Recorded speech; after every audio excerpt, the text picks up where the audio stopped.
ආයිබෝවන් වෙදිනද YouTube channel එකට ඔබ සාදරයෙන් පිළිගන්නවා. ඔයත් නිතරම නියපොතු හපන කෙනෙක්ද? සමහර විට ටීවී බල ඉන්නකොට ඒ වගේම ගැඹුරු කල්පනාවක ඉන්නකොට එහෙමත් නැත්නම් පොඩි කලබලයක් බයක් දැනුණු වෙලාවක මේක ඇත්තටම ගොඩක් දෙනෙක්ට තියෙන පුරුද්දක්.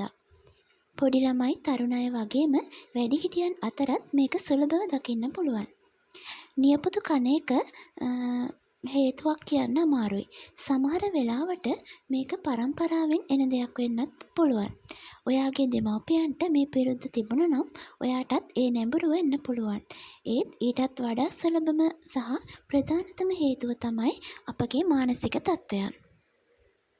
සරලවම කිව්වොත් නියපොතු කන එක කියන්නේ අපේ හිතේ තියෙන යම්කිසි හැඟීමක් පිට කරගන්න ඒකත් එක්ක ගනුදෙනු කරන්න අපි පාවිච්චි කරන ක්‍රමයක්.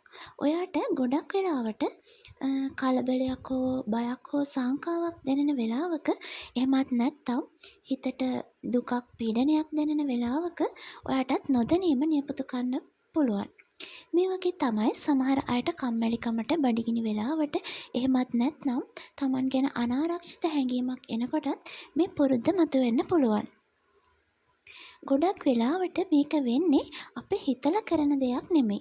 ඒක නොදැනුවත්වම සිද්ධ වෙන දෙයක්. නිකන් නියපොත්තක් කෑවට මොකද වෙන්නේ කියලා ඔයාට හිතෙන්න පුළුවන්. හැබැයි දිගින් දිගටම මේක කරද්දි වෙන්න පුළුවන් හානි කිහිපයක් තියෙනවා. පළවෙනිම දේ තමයි ඔයාගේ නියපොතු වලට වෙන හානිය. ඔයා නියපොතු හපද්දී නියපොතු ඇද සියුම් පටක වලට හානි සිදු වෙන්න පුළුවන්. නියපොතු ඇද වෙලා අවලස්සන විදියට හරියට වැවෙන්නේ නැතුව යන්න පුළුවන්. ඒ වගේම තමයි දෙවෙනි එක. ඔයාගේ ලස්සන හිනාවටත් මේක බලපානවා. නියපොතු හයිය නිසා දිගටම හපනකොට දත් පුපුරන්න ගෙවෙන්න සමහර අයට හකුවල වේදනාවන් එන්නත් ඉඩ තියෙනවා. ඒ වගේම තුන්වෙනි කාරණය තමයි වැදගත්ම දේ ඔයාගේ සෞඛ්‍ය.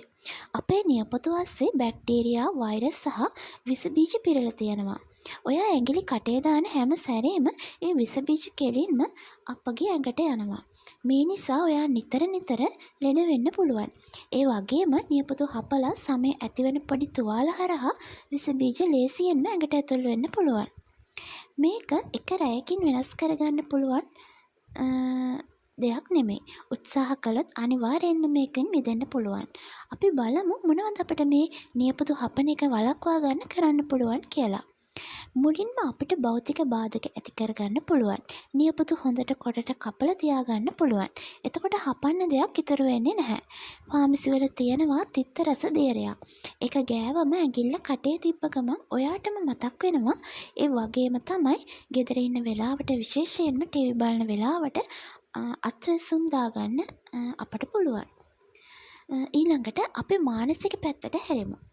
ඔයාගේ නියපොතු ටික සල්ලි වියදම් කරලා ලස්සනට මැනිකියෝ එකක් දාගන්න පුළුවන්.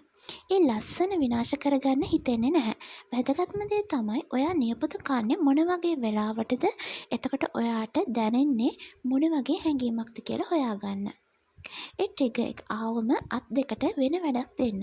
පොඩි ස්ට්‍රෙට් බෝල් එකක් මිරිකන්න. එහෙමත් නැත්නම් චුයින් ගම් එකක් කපලා කටට වෙන වැඩක් දෙන්න. එක පාටම ඔක්කොම නවත්තන්න අමාරු නම් පොඩියට පටන් ගන්න. මේ සතියේ මම දබර ඇඟිල්ලේ නියපොත්ත කන්නේ නැහැ කියලා හිතාගන්න. ඒක සාර්ථක වුණාම තව ඇඟිල්ලක් ඒ විදියට කරන්න. මේ හැමදේම කරලත් ඔයාට තාමත් මේ පුරුද්දෙන් ගැලවෙන්න අමාරු නම් ඒ ගැන ලැජ්ජ වෙන්න එපා.